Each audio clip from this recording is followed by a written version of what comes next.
তো কার্তিক পুজোর পরের দিন গেছিলাম আমাদের বাড়ির পাশেই একটা মাঠ আছে, ওই মাঠের প্যান্ডেলগুলো দেখতে। এত সুন্দর প্যান্ডেল হয়েছিল, দেখতেই পাচ্ছ। এখানটায় আমি আর সৃজিতা ফটো তুলে নিয়েছিলাম, আর একটুখানি আর ভিতরটা ছিল মানে বৃদ্ধাশ্রম, মানে এই সব, মানে দেখো প্যান্ডেলটা আমাদের বাড়ি থেকেই এই প্যান্ডেলটা দেখা যায়।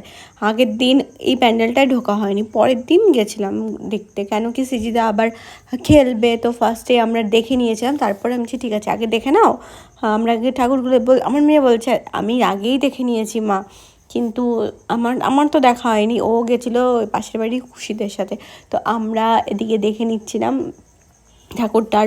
বাজারে এত সুন্দর সুন্দর প্যান্ডেল হয়েছিল, ঠাকুর হয়েছিল, কি বলবো। দেখতেই পাচ্ছ অনেকগুলো পুজো হয় আমাদের পাড়ায়, অনেকগুলো পুজো হয়।